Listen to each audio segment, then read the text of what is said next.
nos nossos movimentos. Vamos iniciar já com pensamentos elevados, com essas músicas salutares, conversando com Deus, na verdade. Então, Senhor, nós já estamos aqui reunidos, tentando vibrar numa sintonia um pouco mais elevada, com os nossos pensamentos em harmonia com os espíritos que já prepararam este ambiente para nos receber, para nos acolher nessa casa que também nos recebe. Pedimos, Senhor, a Tua proteção.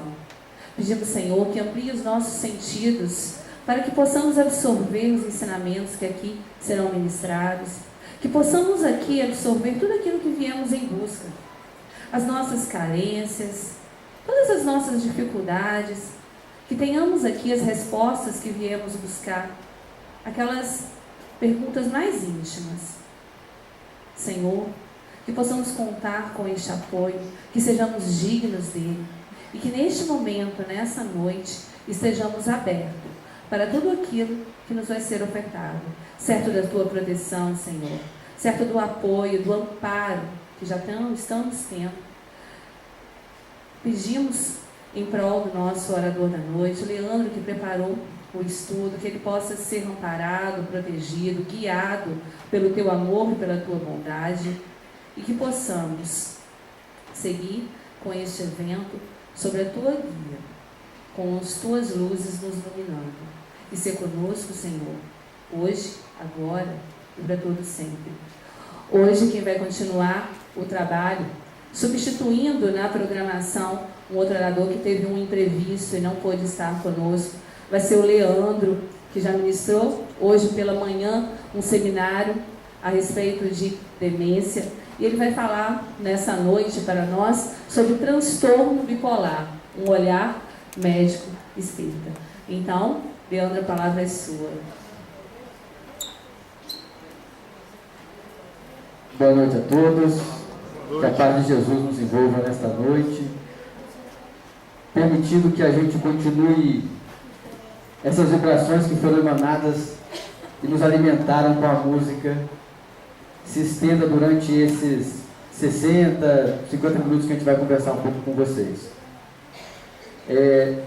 Primeiramente, queria agradecer novamente o convite das casas que estão à frente dessa atividade da Semana Espírita aqui em Cataguases e parabenizar pela busca de uma reflexão mais profunda sobre os temas que envolvem a saúde mental. Eu falei um pouco disso na parte da manhã, mas eu vou retomar um pouco, puxar a sardinha, a lenha para a minha fogueira, porque acho que é um tema que é cada vez mais presente na nossa sociedade, são temas cada vez mais presentes nos dilemas das nossas relações familiares, e nós, enquanto casas espíritas, temos que estar preparadas para receber essas temáticas e atendê-las da melhor forma. Não só porque elas são uma realidade no nosso dia a dia, mas porque nós temos ferramentas para lidar com elas, ferramentas que vão atender as questões mais profundas que às vezes a própria medicina ainda não consegue perceber. Então, trazer esse tipo de reflexão, uma semana espírita, e que ela possa ser desdobrada em casas diversas da cidade de Cataguases, eu acho que é sempre uma iniciativa importante, não só pensando na nossa responsabilidade com os conhecimentos que a doutrina nos oferece, mas com as necessidades de cuidado e socorro que pessoas em sofrimento muitas das vezes nos procuram, e nós, com todo um aparato, não sabemos ainda utilizá-lo. Cadê? Tá aqui. Eu tenho que ficar de olho no tempo ali. Marca para mim aí alguém aqui mais próximo, porque ali está iluminando ali. Porque eu dei uma compilada num seminário, então, e transformei nessa palestra aqui. Então eu vou ter que ficar ali atento, senão eu vou esticar muito a nossa conversa aqui. A gente pode em algum outro momento voltar para falar de alguns pontos que eu vou passar batido aqui. E a primeira coisa que eu vou tentar mostrar para vocês é por que tem se tornado cada vez mais importante a casa espírita estar preparada para receber esse tipo de informação, estudá-lo e lançar mão das informações que a doutrina espírita nos oferece para ajudar nesse socorro a quem passa pelos mais diversos tipos de transtorno mental. Essa aqui foi uma pesquisa do ano de... Aqui está difícil de ler, deixa eu ver por aqui. 2013, da Alessandra Luchetti, que hoje está em Juiz de Fora, ela estava em São Paulo na época, e ela fez uma pesquisa em que ela tentava uma descrição da terapia complementar religiosa nos centros espíritas na cidade de São Paulo, com ênfase na abordagem sobre a saúde mental. Então ela mandou um monte de carta para as casas espíritas de São Paulo, buscando, e nessa carta tinha um questionário sobre os atendimentos que chegavam até a casa, o que as pessoas buscavam quando iam nas casas espíritas. E das inúmeras casas que ela acionou, 55 centros responderam, e esse centro, dentro da avaliação, atendia por mês pelo menos 60 mil pessoas. Então aqui já mostra para a gente a relevância de como a casa espírita, quando a gente vai lá estudando sobre a doutrina espírita, a casa espírita é um hospital, é um templo, é um lar, é também um local de tratamento e um local que tem sido muito buscado por questões de saúde. Esses números aqui são maiores que os números de muito pronto-socorro de hospitais importantes lá de São Paulo. Sendo que não está contido aqui o registro, que eu não sabia, fui saber quando eu fui fazer esse trabalho na federação, não está contido aqui o registro de atendimento que acontece na Federação Espírita de São Paulo, que duplica esse valor aqui, ou quase triplica quando entra a conta deles, que é um número assim imenso de atendimentos mensal lá. Pessoas que buscam a casa espírita por algum problema na área da saúde mental. Quais são os principais pontos de busca lá? Problema na saúde mental, principais motivos para procurar o centro espírita. Problema de saúde mental. Saúde mental também está aqui com 70%, 30%, e cá embaixo também suicídio. Esses são os pontos que tocam diretamente a temática que a gente vai estar trabalhando aqui hoje, aqui com vocês. Os principais problemas dentro da saúde mental que eles detectaram: a depressão. Quase 50% dos centros identificam que a depressão é os acionadores de levar pessoas à casa espírita na busca de algum socorro da parte de saúde mental. O transtorno bipolar entra aqui embaixo com 4%. Desses principais motivos também entra a depressão, sintomas depressivos, o transtorno bipolar. E aí, um ponto que chama a atenção da gente nesse cuidado é, no transtorno bipolar, 78% das casas indicaram passe como uma possibilidade de tratamento. 70% orientaram procurar um médico. 21% orientaram participar de palestras públicas, claro, são uso de evangelho, né? 19% indicaram trabalhos ligados à desobsessão e 18% indicaram procurar ajuda com psicólogo. Então a gente precisa melhorar o entendimento do que é o transtorno mental, para a gente, e particularmente vai falar da bipolaridade hoje, na busca desse tipo de atendimento, desse tipo de sofrimento até a casa, a gente saiba dar contornos mais precisos de como fazer o cuidado com esse paciente.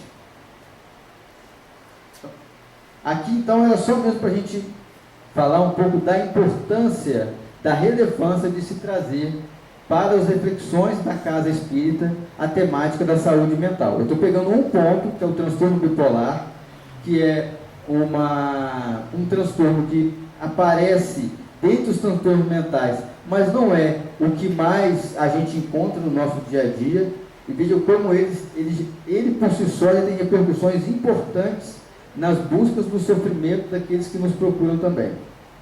Se a gente estica isso aí para esquizofrenia, depressão, transtorno de ansiedade, estresse pós-traumático, então o uso de substâncias como drogas, então a gente abre muito mais esse leque de possibilidades que a casa espírita deve estar atenta a receber. Mas o que é a bipolaridade?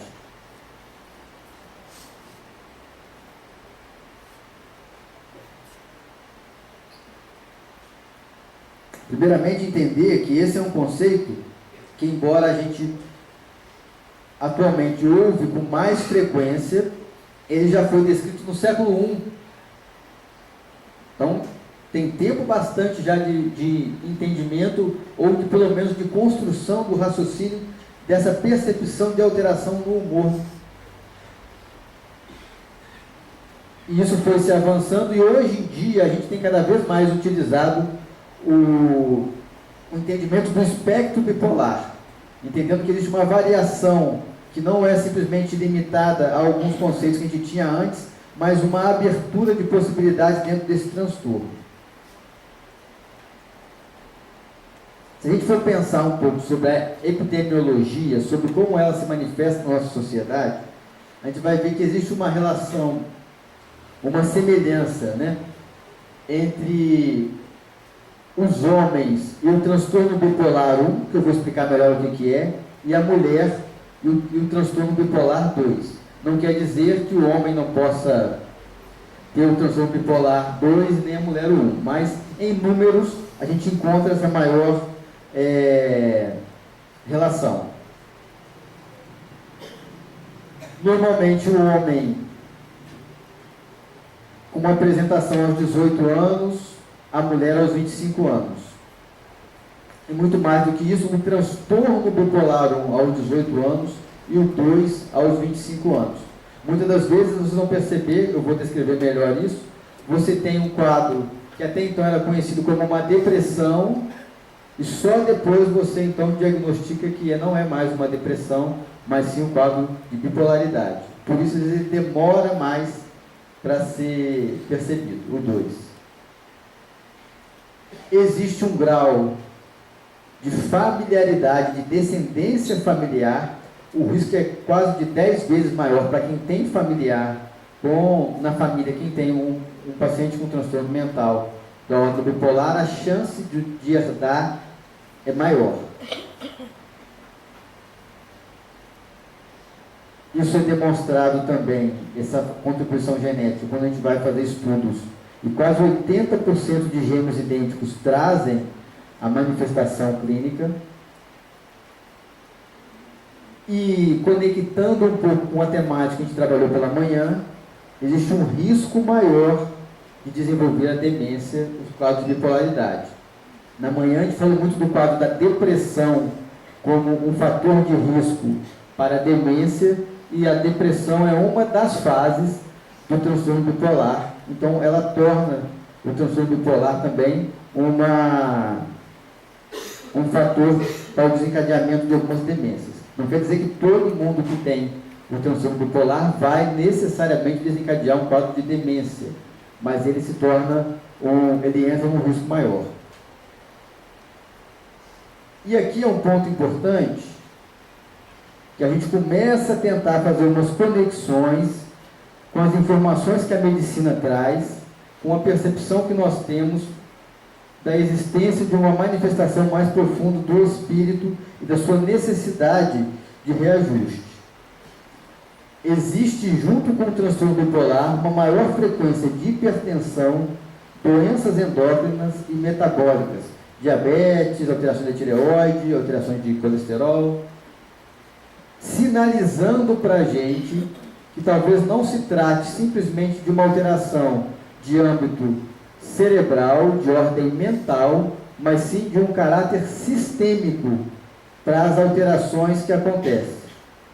Então, muitas das vezes, o que hoje a gente detecta ainda, muito fragmentadamente, como um pouco ainda é o raciocínio da medicina, como uma alteração do campo da saúde mental, a gente futuramente pode estar falando de alterações de ordem sistêmica do nosso organismo, que também afeta a saúde mental, que para uns, dada uma vulnerabilidade, vai apresentar, talvez naquele ponto, alterações mais expressivas. Mas o que é, do que a gente está falando quando a gente fala de transtorno bipolar? Existe uma fala do bipolar, que é uma fala muito relacionada ao social, à vida que a gente segue no nosso dia a dia. minha mulher é bipolar, meu marido é bipolar, né? E isso não é normalmente isso que a gente está falando quando a gente está falando do transtorno bipolar. Normalmente, quando a pessoa fala que alguém que ela conhece é bipolar e não está falando em cima disso, em cima de um diagnóstico médico, está falando que a pessoa tem ela alterna de humor muito rapidamente. De manhã ela está nervosa, de tarde ela já está calma, antes do almoço ela está alegre, depois do almoço ela está nervosa. Então, essas oscilações, muitas das vezes, lá em casa tem um bipolar, lá em casa lá, cada hora está de um jeito. Não é disso que eu estou falando. E não é esse o parâmetro de diagnóstico para o transtorno bipolar. No transtorno bipolar, nós temos essa alternância, sim, uma condição psíquica caracterizada por uma alteração grave do humor. Então, o nosso foco de atenção aqui vai ser o humor. Se a gente fosse falar da esquizofrenia, por exemplo, que seria o tema que seria trabalhado no agendamento, a gente vai trabalhar questões mais ligadas ao pensamento. E aqui a gente vai estar falando das questões ligadas ao transtorno afetivo. Então a gente vai estar falando mais das questões do humor, que envolve um humor elevado e a depressão, intercalados para o período de remissão desse sintoma. Então, o que a gente vai observar são pessoas que trazem, por um período prolongado, uma alteração de uma elevação do humor.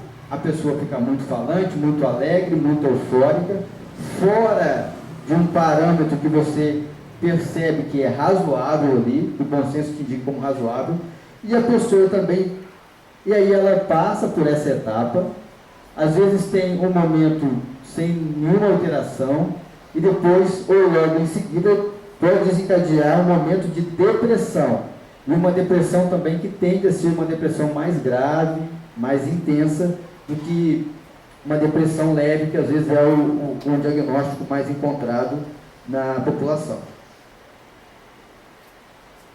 Então veja bem, a gente está falando de alterações do humor, mas que impactam de uma forma muito significativa na vida da gente.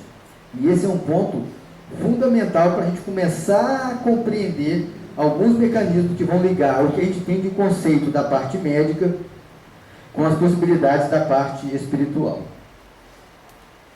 Mas o que seria esse humor elevado? Não é que você está feliz porque você ganhou, por exemplo, um prêmio. Não é porque a gente está feliz porque veio o dia, viu o coral Esperança cantar. Toda essa alegria, essa parte, não é disso. A gente está falando de um humor anormal, persistentemente elevado, expansivo, que vai se tornando muitas das vezes irritado e vai persistindo nas atividades com uma crescente capacidade de envolver a energia da pessoa. Então, a gente está falando de pessoas que vão viver em duas fases que a gente chama, que é a hipomania ou a mania. Isso aqui são nomes técnicos, mas que não é aquela, eu tenho mania de ficar mexendo no cabelo, eu tenho mania de... Não é desse tipo de mania que a gente está falando. Esse comportamento de uma energia muito grande, um humor muito alegre, exaltado, a gente chama isso na parte médica de mania, ou quando ele é um pouco menor, de hipomania. A hipomania tem uma duração também menor e tende a ter uma intensidade um pouco menor. Tem pessoas que vivem grande parte do tempo em hipomania.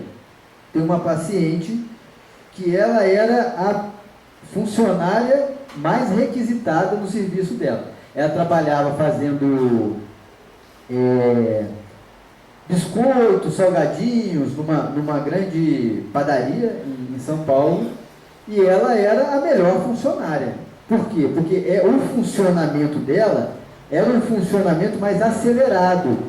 Ela dormia poucas horas e ficava extremamente animada com esse curto período de sono. Chegava no serviço, ela tinha uma quantidade grande de energia e fazia então o que duas pessoas demoravam para fazer, ela fazia sozinha. Então, ela trabalhava muito bem e levou a vida por um bom tempo assim. Não se tinha, na percepção familiar dela, uma percepção muito clara que ela saía um pouco do que seria o basal de um funcionamento. Porque muitos da família também são pessoas mais aceleradas, mais falantes, então, para eles, ela destoava um pouquinho dos outros da família, mas tinham como eles um funcionamento um pouco mais acelerado. Alguns no trabalho dela percebia que ela fazia todas as funções, mas era notoriamente a funcionária que destacava e que o patrão mais gostava ali, porque tinha um desempenho muito grande. Como não tinha um olhar de cuidado, chegou em algum momento, ela acelerou demais. O quadro saiu de um equilíbrio clínico e uma hipomania, que às vezes já é patológico para muitas pessoas, mas que para ela conseguia funcionar. Quando ela entrou em mania, ela já não dormia e não tinha problema quase nenhum para ela não dormir, porque ela estava animadíssima, limpava a casa no meio da noite, de manhã ia trabalhar, só que aí começa a ter algumas confusões mentais e tal. Então esse funcionamento hipomaníaco, que para alguns a gente já percebe que saiu, não, aquela pessoa não é assim, ela está muito falante, ela está com o pensamento muito acelerado. Tem pessoas que funcionam um pouco nesse sentido. Na mania já não, aí já é um estado de uma alteração bem mais importante, e que eu acho que eu vou descrever um pouco aqui, mas que a gente já vai ter pessoas saindo de uma atividade normal da sua vida, a ponto de ter, por exemplo, essa aceleração do pensamento, um pensamento arborizado. Ela começa a falar e ela vai esticando a conversa para temas que não tem a ver com o que ela começou a falar. Então ela está falando que ela tem um carro, aí ela fala que o carro é vermelho, ela fala que vermelho é a cor que ela mais gosta, ela fala que uma das coisas que ela mais gosta é o doce, do doce que ela mais gosta é o doce de uva. Quer dizer, não tem mais nada a ver com o carro que ela começou a falar aqui. É um pensamento tão acelerado que ele vai criando ramificações que se perdem. O humor normalmente é expansivo, eufórico, tende a ter às vezes um comportamento de irritabilidade com o avanço dos sintomas. A pessoa ela está extremamente energizada, então tem uma capacidade muito grande de fazer as coisas. Ela dorme pouco e acorda extremamente energizada, querendo fazer coisas, se sentindo capaz. Tem um interesse sexual maior, a impulsividade fica maior, a diminuição do sono, como eu falei. No aspecto cognitivo, ela passa a ter um sentimento de grandiosidade, uma capacidade, às vezes, um pouco prejudicada de concatenar as ideias. Ela fica, às vezes, lendo com uma rapidez, mas sem entender muito o que está sendo lido ali. E isso, gente, gera sintomas a ponto da pessoa, por exemplo, chegar numa concessionária e comprar 5 carros. Estou comprando um carro para o meu tio, um carro para minha irmã, vou comprar... Então, dentro desse quadro entra não só uma perturbação do humor, mas essa perturbação de grandiosidade vai gerando perturbações do pensamento a ter construções delirantes sobre o que a pessoa é, sobre o que a pessoa pode fazer. E aí, muitas das vezes, essa irritabilidade que fala aqui, vem porque a gente tenta explicar, mostrar que tem uma coisa saindo das possibilidades e ela não aceita isso. E fica irritada e quer confrontar. E aí a gente vai percebendo que essa alteração para um humor mais elevado vai dominando as capacidades que a pessoa tem de se autocontrolar. É como se dentro das potencialidades das emoções, ela perdesse o controle sobre o que sente e os sentimentos, essas emoções, a tomassem a ponto de mudar o seu comportamento e a sua personalidade. Esse é um ponto. O outro ponto é a depressão. A depressão vai ser a mesma depressão que a gente conhece como a depressão unipolar. Tem a depressão bipolar, que é dentro do transtorno bipolar, mas é muito parecida com a depressão que a gente vê no dia a dia, de uma forma mais comum. O pensamento está lentificado, normalmente a pessoa tem ideias de ruína, de menos-valia, de desesperança e ideações suicidas. Um humor normalmente triste, irritável. Às vezes a depressão, a gente espera que a pessoa fique muito chorosa, muito triste, mas vocês vão perceber, e às vezes é uma característica, às vezes, no homem, por exemplo, não se manifesta tanto como uma tristeza, mas como uma irritabilidade, uma perda da tolerância. Aquela pessoa que antigamente tinha um pouco mais de paciência, um pouco mais de calma para lidar com algumas coisas, agora qualquer coisa já está cuspindo marimbondo, já está brigando com a família, já está o limiar de frustração fica menor, qualquer coisinha já frustra ela. Então, às vezes, nem é um sentimento dentro da tristeza direto, de choro, mas da irritabilidade.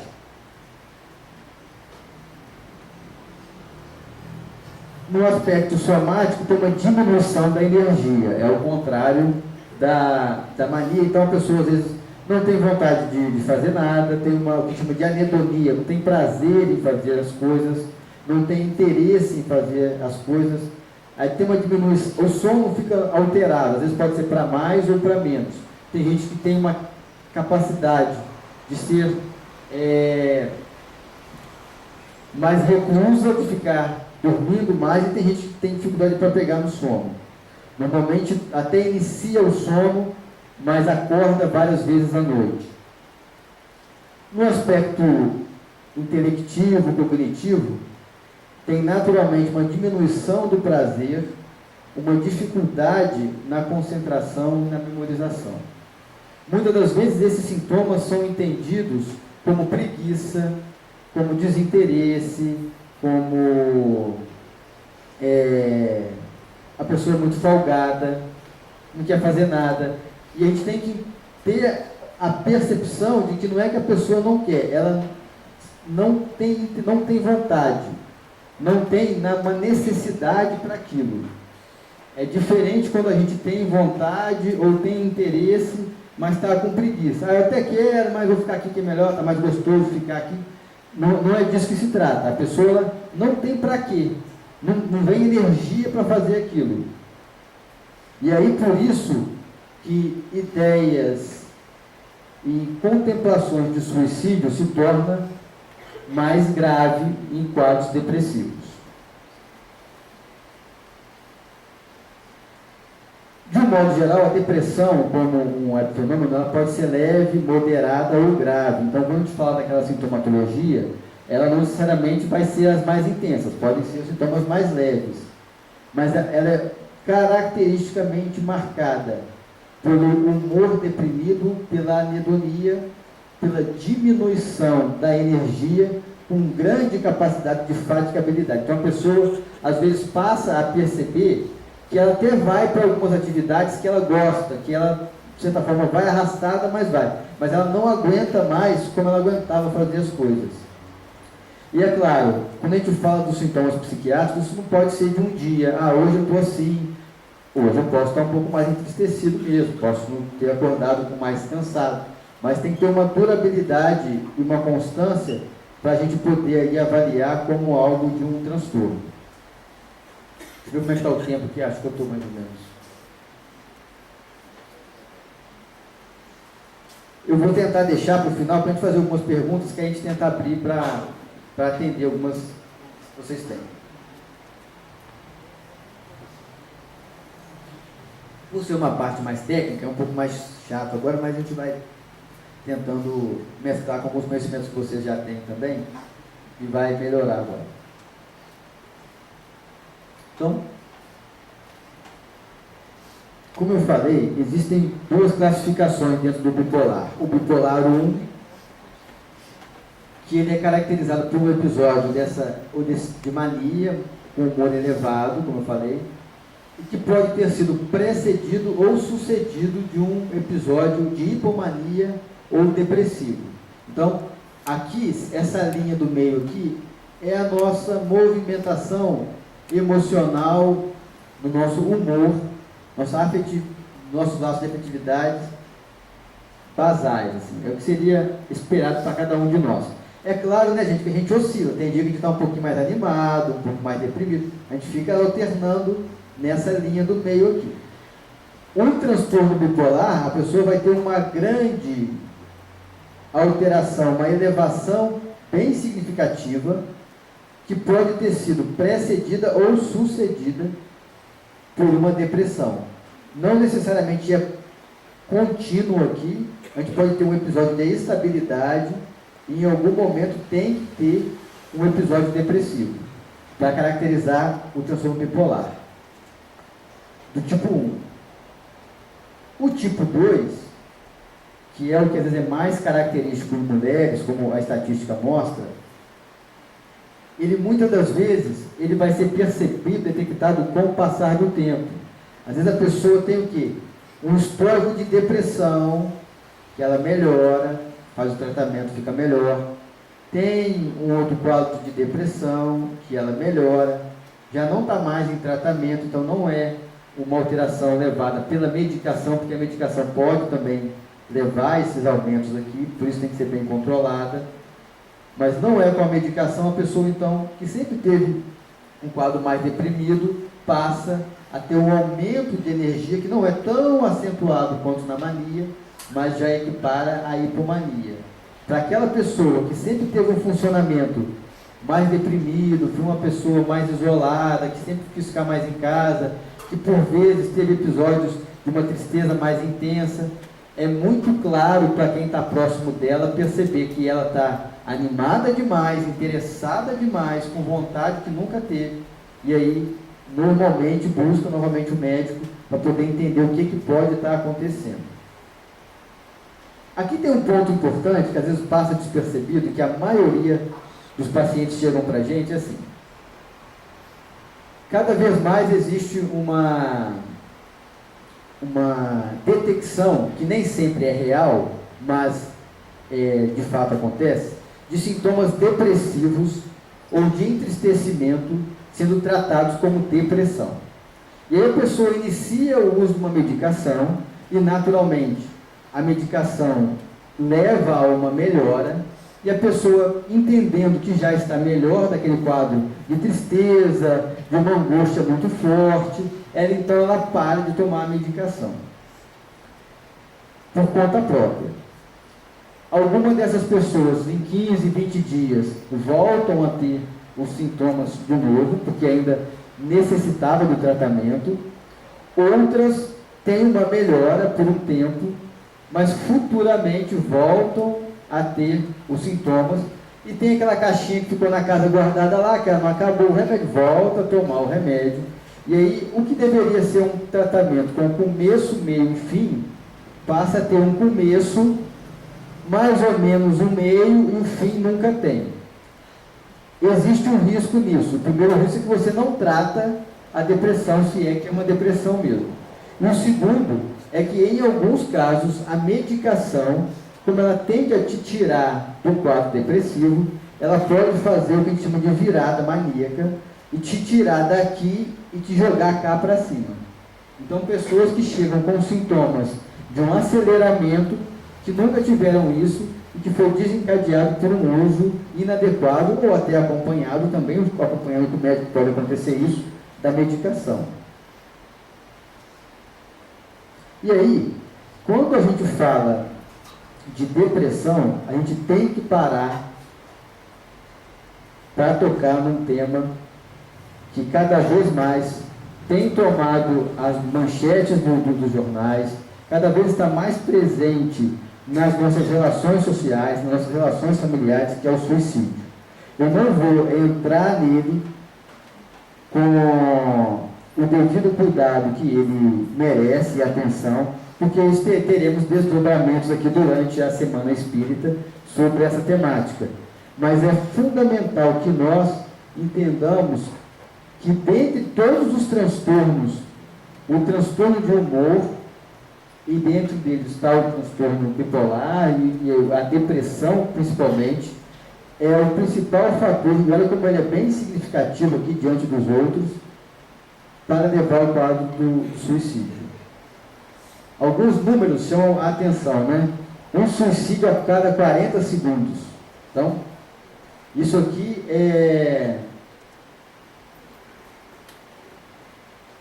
não é tentativa, é quando você tem o autoextermínio contemplado. Tentativa é muito maior. de cada 100 pessoas com depressão, 15 decidem suicidar.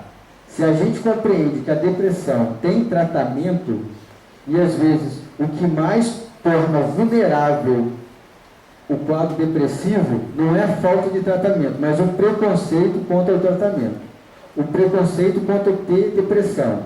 E às vezes na casa espírita, no movimento, às vezes um pouco mal interpretado, tende a se entender que a depressão é um distúrbio moral.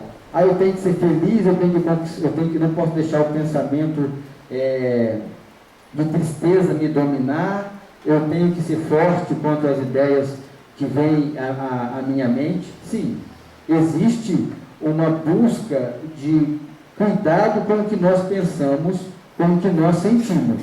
Mas quando nós temos a depressão como um transtorno mental, ela precisa de cuidado de ordem de saúde. Ela precisa de acompanhamento médico, acompanhamento psicológico, e claro que nós vamos também tendo a possibilidade, se aquele que busca tem um interesse, nós vamos oferecer para eles os aportes que a espiritualidade oferecem com a terapêutica espírita. Passe, evangelho-terapia, água fluidificada, evangelho no lar, a gente vai falar um pouco disso aqui. No transtorno bipolar, o risco de suicídio é 30 vezes maior. 30% recebem tratamento adequado. Porque assim, é muito pequeno. 30% de 100, de 10 pessoas, 3, um pouco mais ou menos por aí. Se a gente não tivesse informação, não tivesse médico, é difícil, mas a gente tem recursos para isso. Mas também tem muito preconceito. Falar que vai no psiquiatra é fundo de caixão, assim. A pessoa já passou pelo centro espírita e não deu certo. Aí ela tende a pensar em ir ao psiquiatra. Mas normalmente já está bem mais grave quando chega para a gente. Mas vocês terão reflexões mais aprofundadas sobre essa temática. Que a gente não pode compreender simplesmente o ato suicida e tentar tocar aqueles que o buscam com algumas informações de que do lado de lá é muito ruim. Para eles, do lado de cá já está ruim demais. Está ruim do lado de lá ou não, vai ser manter o padrão do que está aqui.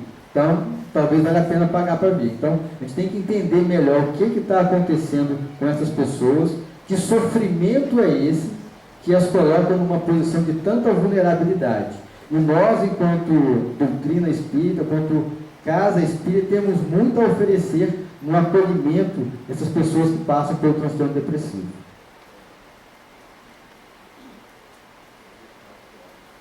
Na perspectiva do espírito imortal, qual que é o entendimento que a gente gostaria de estar trazendo para vocês aqui sobre saúde e enfermidade? Quem teve de manhã vai perceber que a gente tocou nessa temática também, só que eu peguei um viés um pouco diferente.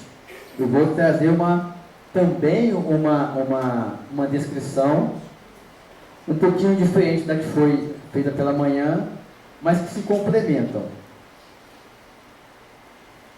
Então, lá em Instruções Psicofônicas, o Lourenço Prado, ele destaca assim: saúde é o pensamento em harmonia com a lei de Deus.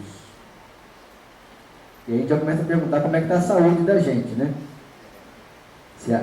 E junto com a nossa saúde, já vamos refletir um pouco como está essa vivência harmoniosa com a lei.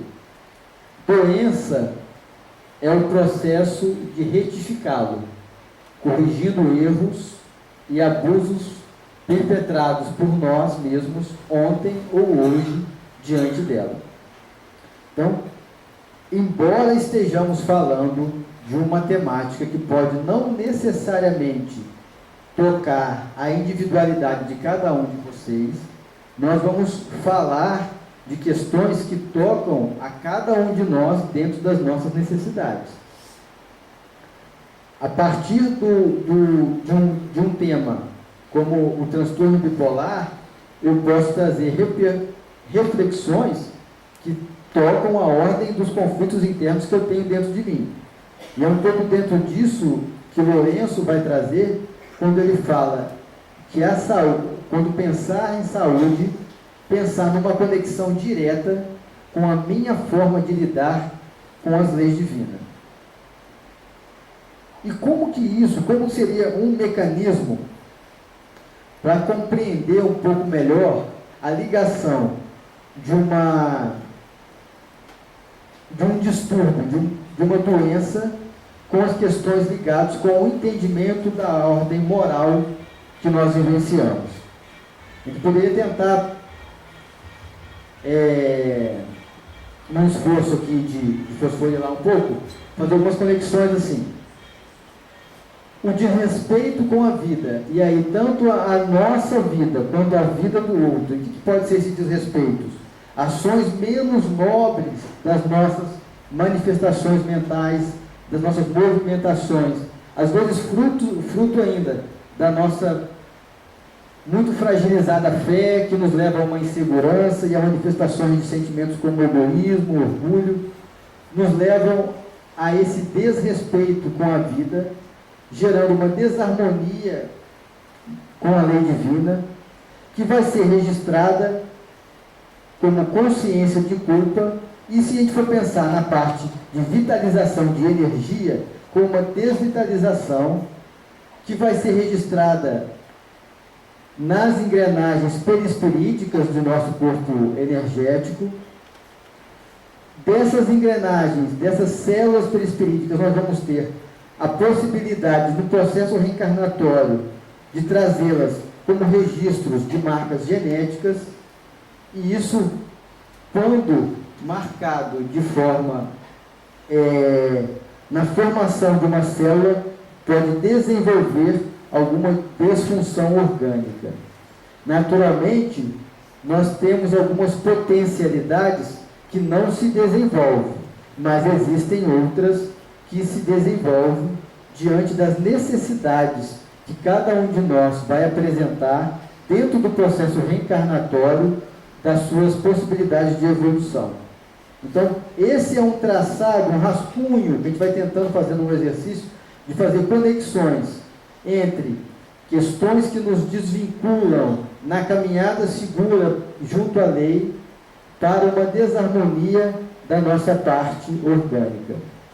Pela manhã a gente conseguiu destrinchar um pouco melhor isso, mas fica essa reflexão aqui.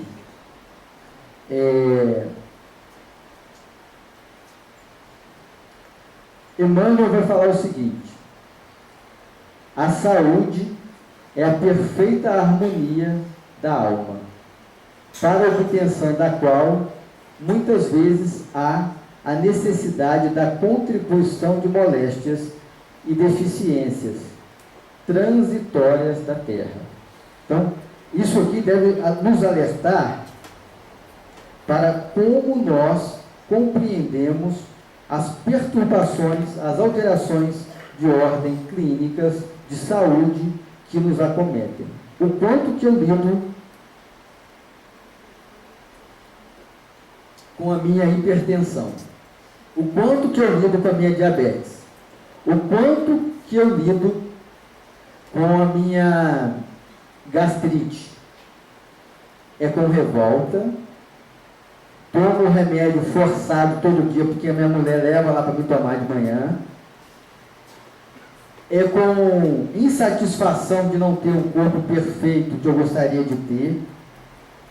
Qual que é a minha responsabilidade diante de acometimentos que surgem durante o meu processo evolutivo, nos quais, se eu muito bem entendo como oportunidade de refazimento e crescimento espiritual, deve me pedir uma postura diferenciada diante desses aparentes problemas. É claro que ninguém quer ter dor de cabeça, ninguém quer ter cólica renal, mas passado o momento de aguçamento da dor, ele tem que sinalizar que eu preciso de rever alguma coisa em mim. existe algum cuidado que ainda é de uma ordem muito material, muito concreta, que já desperta alguma alteração no meu corpo e que me convida a uma mudança de postura diante da realidade que eu sou. Quanto mais atento nós estamos a este tipo de percepção, mais a gente aproveita, menos a gente reclama e entende que o que hoje pode ser uma pequena dor, pode ser um instrumento de grande alegria no futuro. Mas a partir do momento que eu me revolto, que em vez de me responsabilizar por aquilo, eu me culpo. Eu sou um desgraçado mesmo, nem o corpo eu tenho perfeito, até doença eu tenho, se não bastasse não ter dinheiro, tem um monte de doença também. E vou ficando nessa lamentação, remoendo, criando condições mentais para a interseção de influências menos positivas. Eu não só perco a oportunidade de utilizar da minha capacidade mental de transformar um problema em solução, como eu posso agravar aquilo que está acontecendo comigo. A partir do momento que eu percebo em que a minha mente é capaz de influenciar em todas as células do meu corpo, eu passo a detectar das necessidades do meu corpo, através das dores, a oportunidade de mudança das minhas convicções mentais, das minhas buscas e escolhas morais, eu começo a entender que estar reencarnado é uma etapa da eternidade, é uma etapa no processo evolutivo, e não a etapa, não no único momento. E aí, eu não vejo mais o que aparentemente é um problema com uma ordem singular do ser encarnado preso à matéria que se limita àquela dor, mas sim um olhar mais expandido, com o olhar de um espírito que está tendo a oportunidade de encarar as necessidades de um cuidado com a diabetes, por exemplo, como chamado para a responsabilidade com algo tão precioso para cada um de nós, que é o corpo. É muito fácil falar que é péssimo deixar de comer doce, que doce é uma delícia. Mas o nosso papel não é só isso. É entender por que eu tenho essa doença em mim. Por que essa alteração foi me presenteada? O quanto que eu escolhi passar por ela e o quanto que ela mexe com questões internas minhas. Porque se não mexesse, não seria problema. Você não estaria parado resmungando por conta dela. E aí, pensando na proposta do bipolar, a gente vai tentar estender para uma questão que às vezes toca também as nossas emoções. Existe uma relação que talvez não ficou clara, mas eu vou tentar fortalecê-la aqui, de perda da liberdade. O que a maioria desses pacientes vivenciam, principalmente nos momentos mais críticos de aguçamento, de agudização do transtorno, tanto depressivo quanto do quadro maníaco, é uma perda da liberdade. A pessoa fica tão tomada pelo envolvimento energético daquela sensação que o humor lhe traz, que ela parece ser uma outra pessoa. O familiar chega com o paciente no hospital e fala: doutor, ela não é assim, não, ela é tranquila, ela é calma, não é, parece que está endemoniada, parece que uma coisa baixou nela aqui, ela não é assim, está assim já tem alguns dias. Então, aquela liberdade de controlar o que quer fazer, o que não quer fazer, o pensamento como uma forma de determinação das suas escolhas, ela é limitada por uma grande carga de alteração no humor. Tanto no humor mais eufórico, quanto no depressivo, no entristecimento. No quadro do entristecimento, a gente vai ter pessoas que ficam presas na cama, que não querem se alimentar, que não querem fazer nada, que querem esperar com que algo aconteça para que aquilo acabe e que possa ser até a própria morte. Nesse estado, não é incomum a gente abrir flancos para a possibilidade de uma influenciação de espíritos que também estão ali, às vezes, muito sintonizados com este tipo de pensamento. O pensamento depressivo de entristecimento, de menos-valia, de desesperança, se não cuidado, ele se torna uma porta muito ampla para permitir a influenciação de espíritos que vibram também nessa faixa e que por vezes podem ou não ter interesse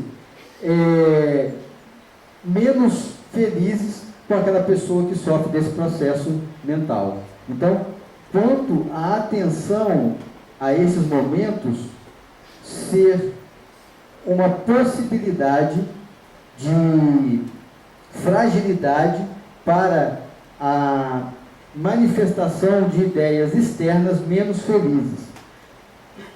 E Joana, no livro Amor Imbatível Amor, vai falar o seguinte, quando ela vai falar sobre as questões ligadas ao transtorno de humor. O excesso de humor, e ela está falando do quadro da euforia, também expressa disfunção orgânica.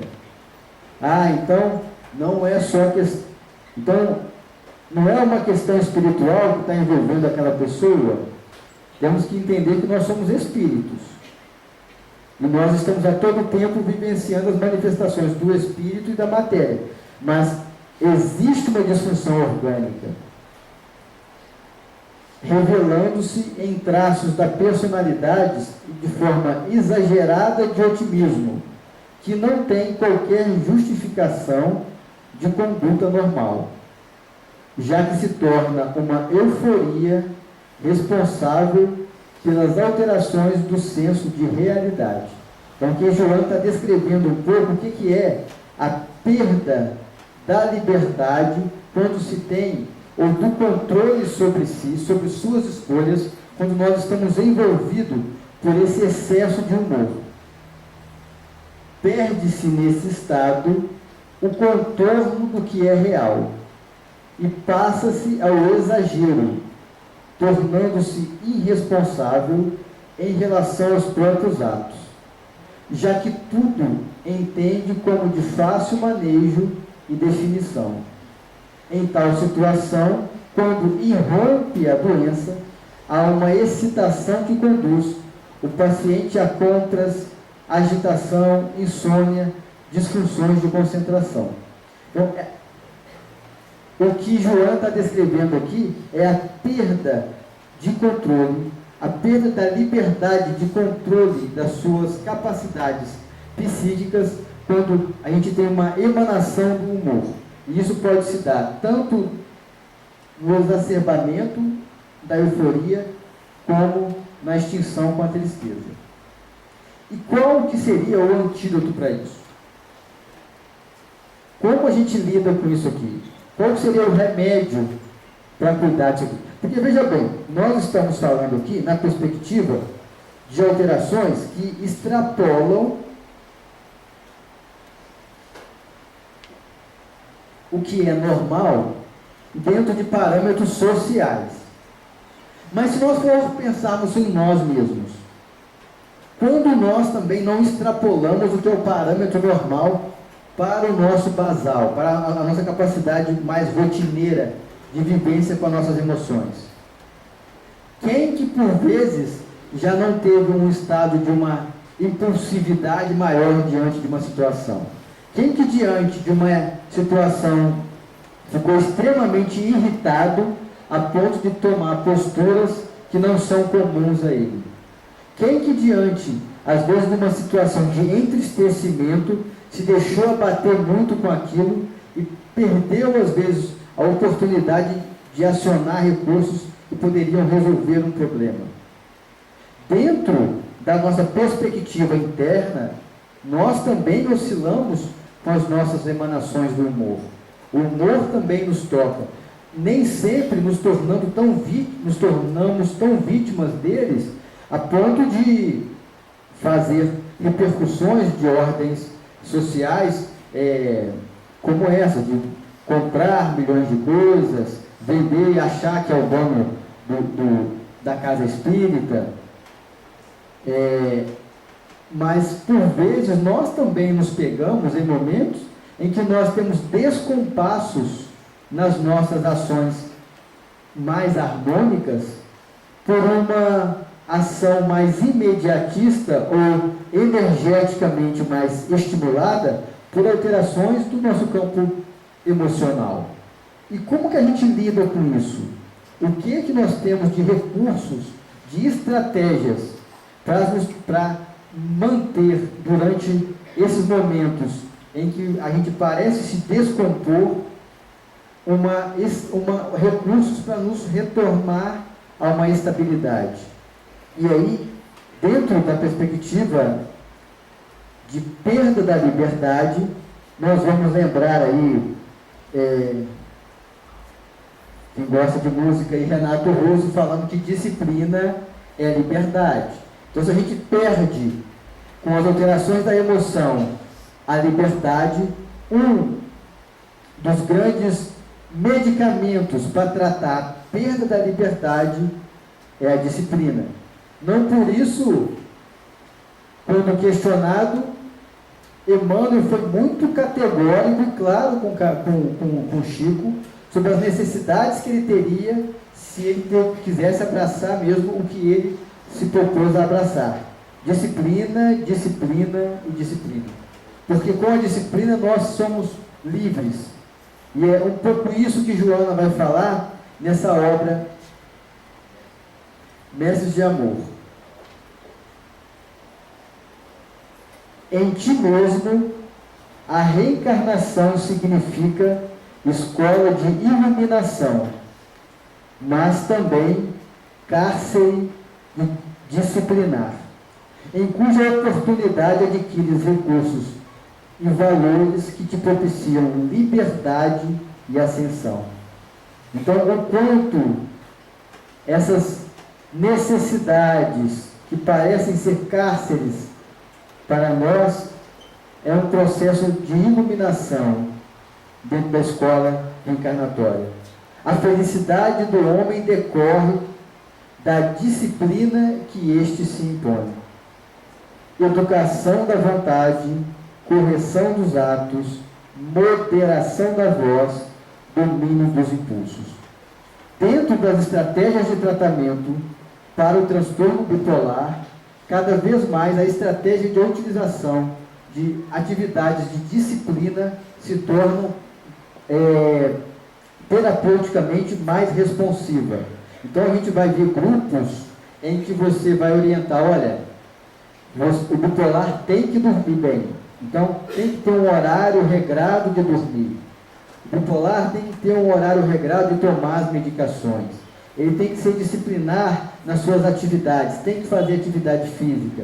Por quê? Porque ele é um ser que dentro dele existe a possibilidade de oscilações muito claras e desarmônicas, que é o problema, das emoções. E quando a gente utiliza de uma vida mais disciplinada, mais regrada, eu consigo controlar esse aspecto que quando está em descontrole, a gente é cavalo solto. Não tem... O paciente, depois de muito tempo em tratamento, ele começa a perceber, opa, eu estou saindo do meu funcionamento normal, eu estou ficando mais assim, ele pede socorro. Mas na maioria das vezes, até isso ser perceptível, é o contrário. Quando vê, já perdeu o controle de si, está precisando ser, às vezes, até internado. A base do tratamento é um acompanhamento médico, e aí tem que fazer uso de medicação. Por enquanto ainda a gente necessita de medicações contínuas, um estabilizador de humor, alguns antipsicóticos podem ser usados. A psicoterapia, e aí dentro de uma imensidão de possibilidades aí dentro da área da psicoterapia. A atividade física, a meditação vem sendo cada vez mais utilizado como esse processo de autopercepção, de autoconexão, E a gente vai tentar falar um pouco do tratamento que nós, enquanto espíritas, enquanto casa espírita, podemos lançar mão dentro da terapêutica complementar espírita. E qual que é o objetivo desse tratamento? Primeiro, uma consciência do adoecimento. Se a pessoa não percebe que ela precisa de se cuidar, ela dificilmente vai buscar as atenções com o tratamento. Dentro dessa percepção da consciência da doença, o autoconhecimento, que fica muito vinculado com questões que hoje a ciência tem trabalhado, quando eu falei da meditação aqui. Dentro do autoconhecimento, você abre a possibilidade de um reconhecimento real de si. E se percebendo, você naturalmente percebe o outro. Não a percepção superficial de que existe um outro, porque isso aí todo mundo entende que ele não é o único do universo, mas uma percepção mais profunda da necessidade que o outro tem. Necessidades que eu também tenho, e que eu gosto de ser respeitado e que eu devo respeitar no outro. Entendendo que eu não sou sozinho, que eu tenho limitações, que existem outros que também estão comigo, que também têm suas limitações, eu abro a possibilidade de entender que existe algo que é muito maior que nós, e aí a consciência da existência de Deus se torna mais viável. E dentro da consciência de Deus, o entendimento de como Ele age em nós com as suas leis. E estar em harmonia com essas leis é o grande processo de revitalização de qualquer transtorno que possa existir em nós, físico ou mental. Então, pensando no olhar menos direcionativo em termos de estratégias, que eu vou falar em seguida, mas como objetivo geral, esse deve ser o objetivo da terapêutica espírita. A harmonização que em algum momento nós descarrilhamos dela diante das leis divinas. Deixa eu ver meu tempo aqui. E como nós podemos oferecer, o que nós podemos oferecer dentro do que as informações e os recursos que a espiritualidade já nos dispõe para o tratamento. Nós temos a oração, a evangelioterapia, a filoterapia e o atendimento mediúnico.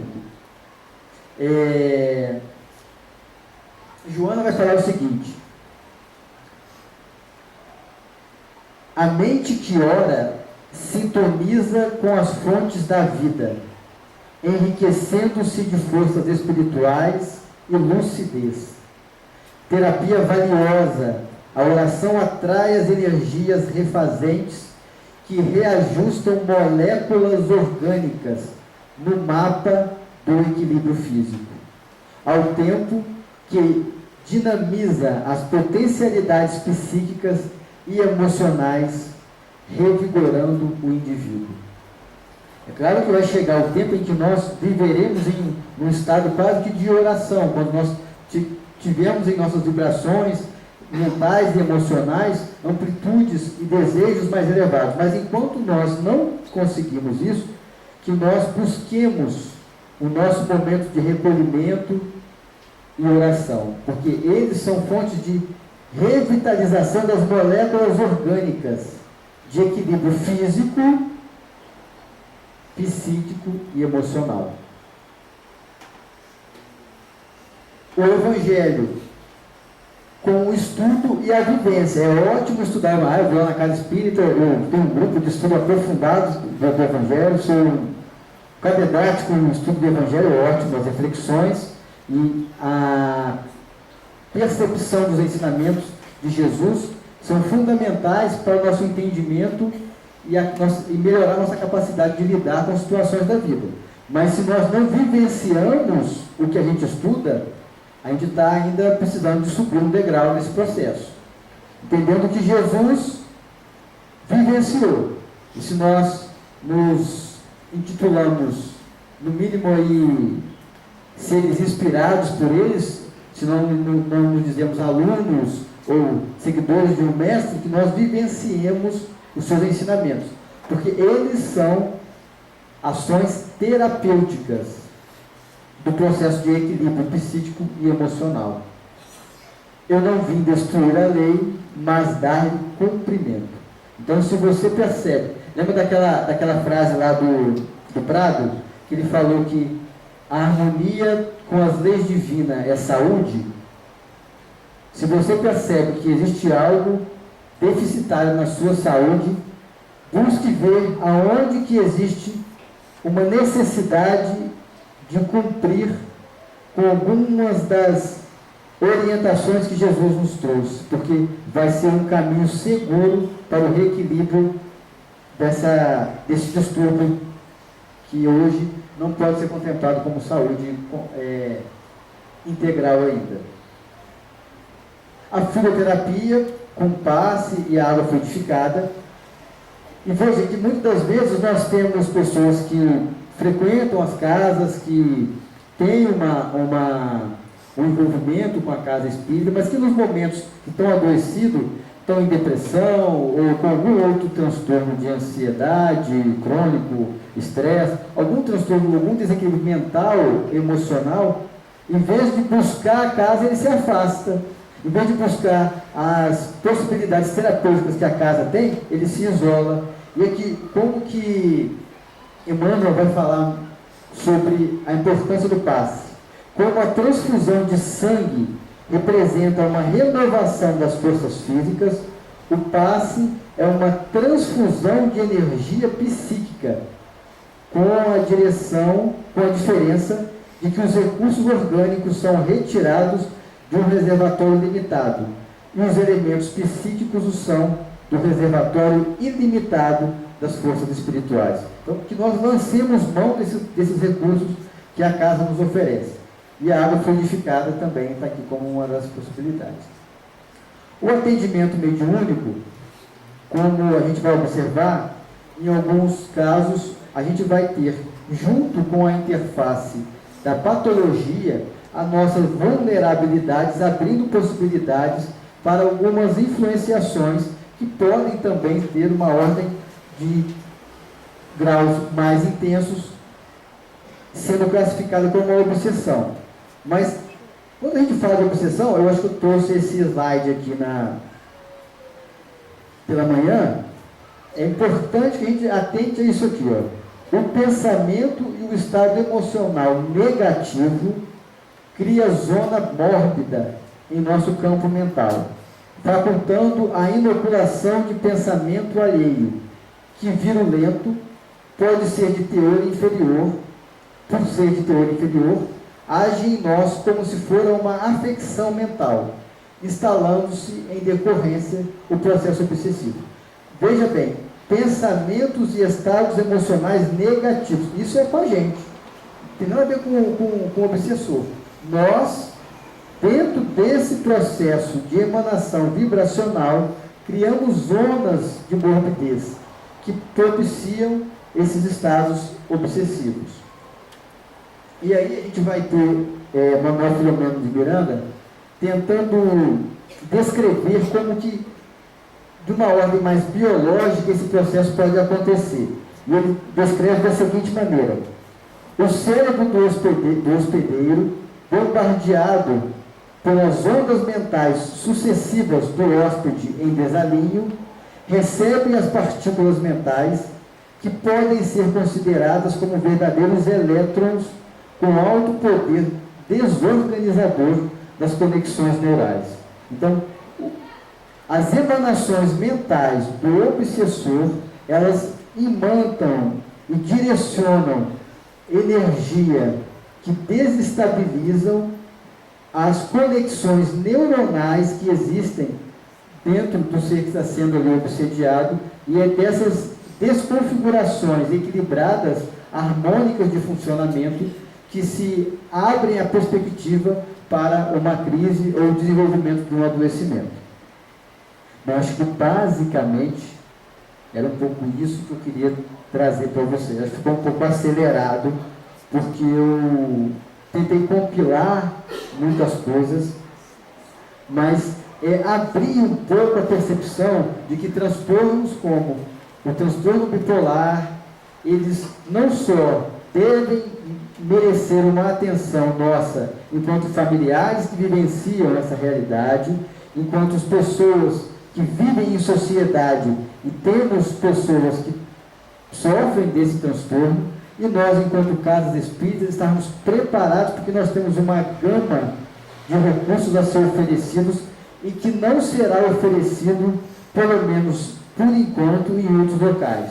Você vai ter os médicos oferecendo a medicação, os psicólogos oferecendo a psicoterapia, a gente vai ter outras áreas da saúde também intervindo de forma ao equilíbrio da saúde, mas no que tange as questões de um equilíbrio e de uma reflexão das perspectivas de transformação moral e todo o leque de possibilidades de energeticamente se trabalhar algumas questões de reequilíbrio emocional, a Casa Espírita tem recursos o suficiente para dar condução de equilíbrio àqueles que passam por momentos perturbados da sua fase emocional.